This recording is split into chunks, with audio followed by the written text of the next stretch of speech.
Oi, gente, tudo bem? Professor Thiago falando.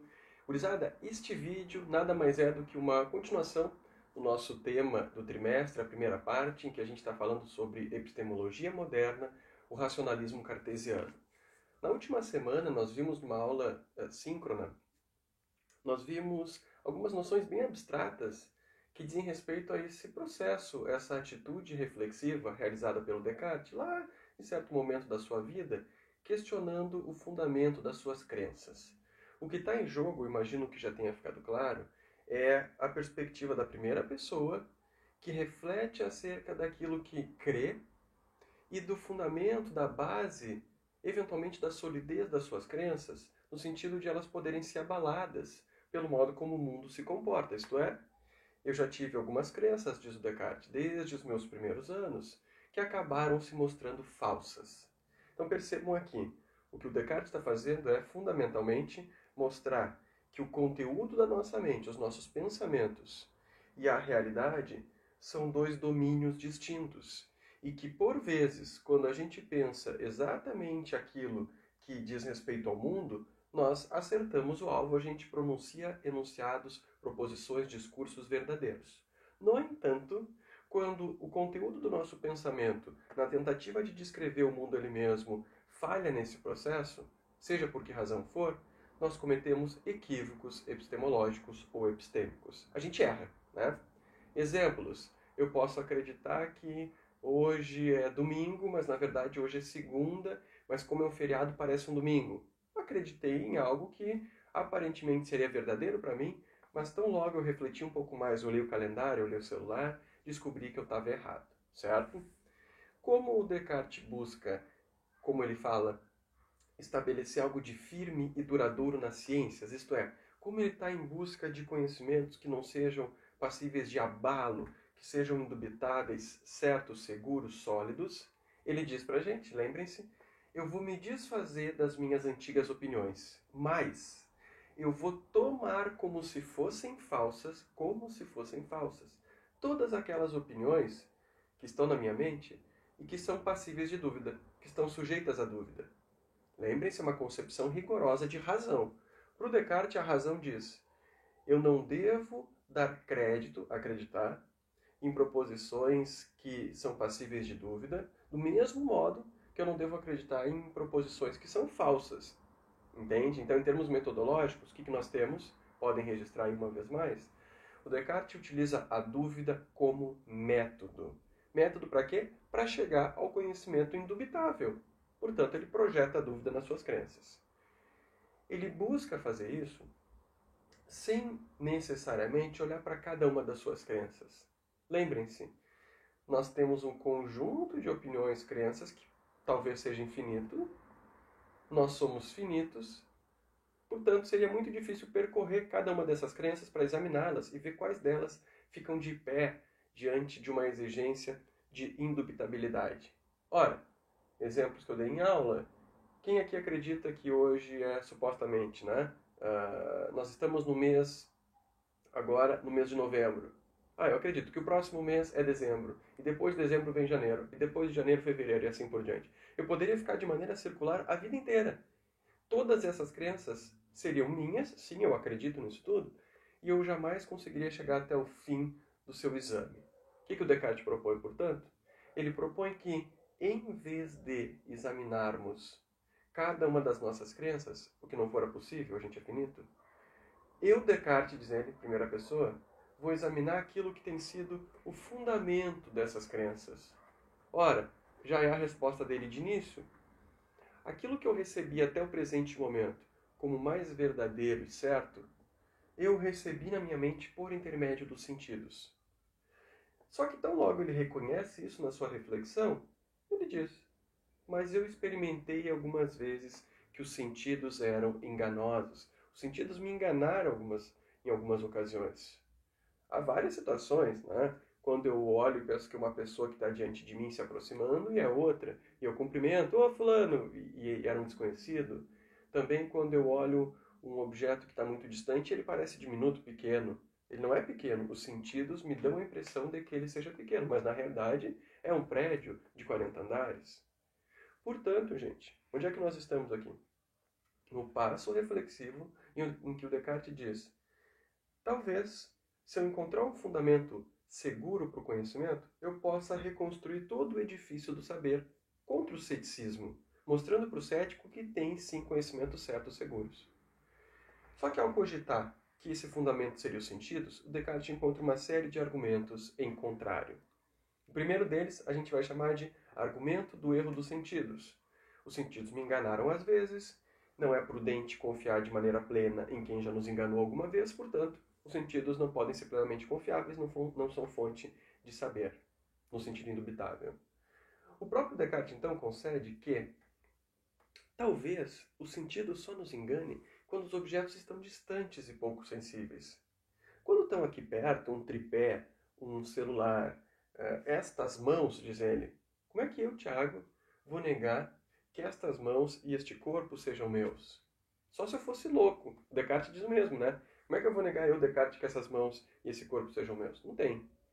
E como eu não sou louco, portanto, eu aceito essas crenças.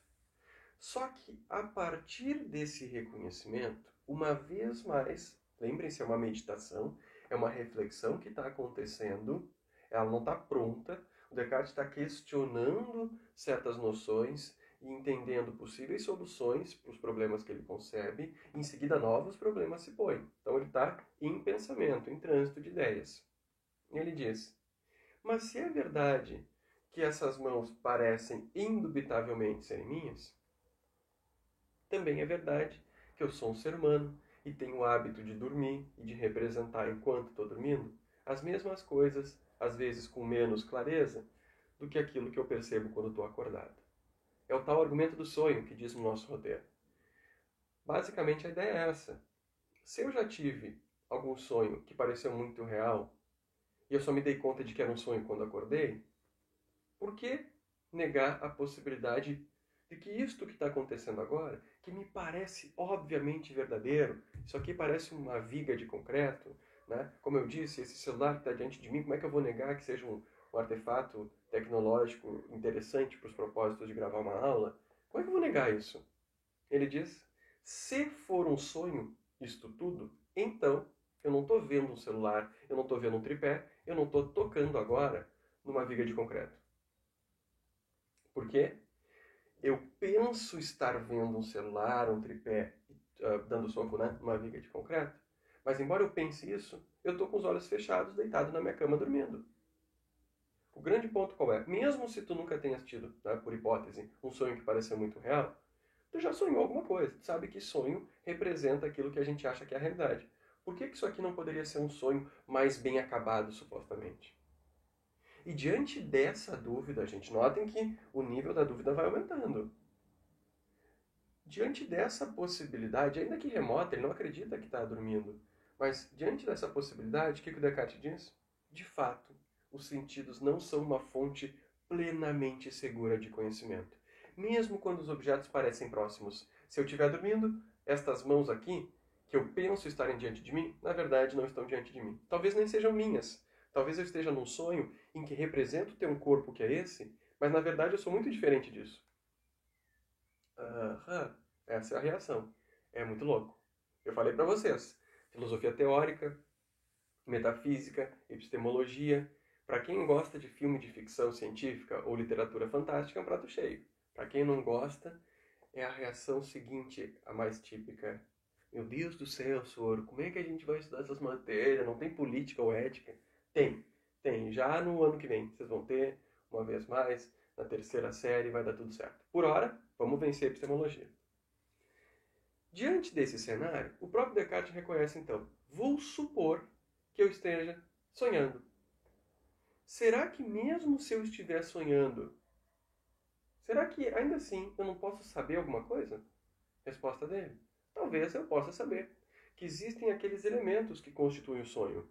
Por mais criativo e extravagante que seja a minha imaginação, mais criativa, existem cores e formas que compõem o cenário que eu estou percebendo. Mais do que isso.